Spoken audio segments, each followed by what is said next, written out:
Capsule numéro 9, l'introduction et la conclusion.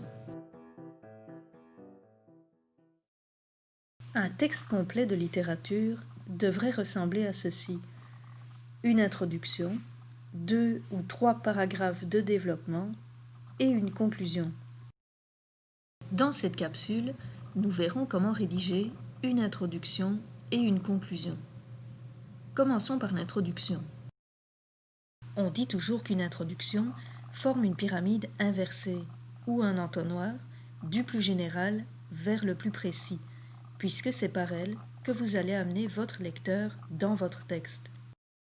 Votre introduction devrait comporter ces 3 éléments: un sujet amené, un sujet posé et un sujet divisé. Vous devez d'abord amener votre sujet. Ce sont les toutes premières phrases de l'introduction.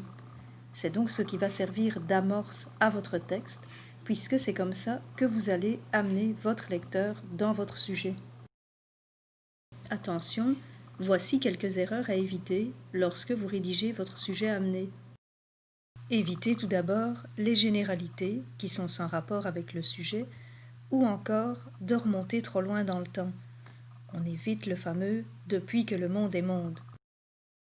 On évite aussi les jugements et les phrases toutes faites ou creuses, c'est-à-dire ces phrases que vous pourriez utiliser dans absolument tous vos travaux, quel que soit le sujet.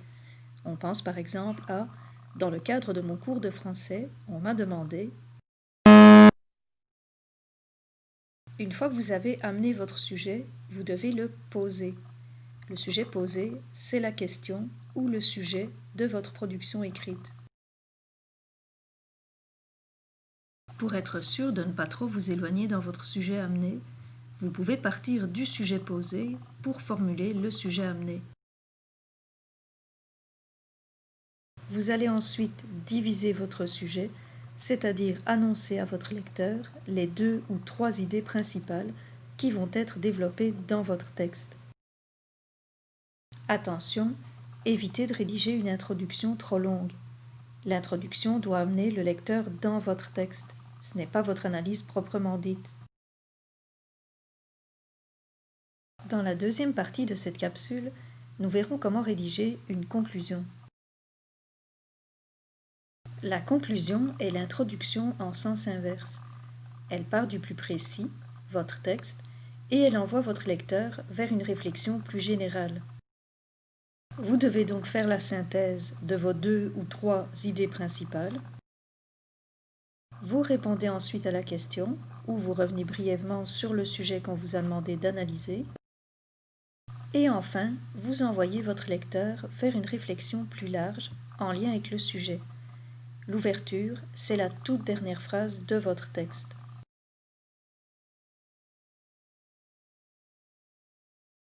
Attention, évitez de terminer votre texte par une question ou des généralités qui n'ont aucun lien avec le sujet. On pense au fameux « Et vous, qu'en pensez-vous » ou encore « Il serait intéressant d'étudier un autre roman de la même époque ou du même auteur », c'est-à-dire ces phrases que vous pourriez utiliser dans n'importe quel texte, quel que soit le sujet.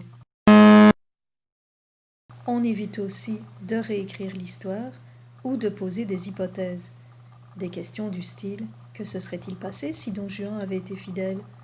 puisque la réponse est souvent « Il n'y aurait pas d'histoire ». Évitez aussi de rédiger une conclusion trop longue.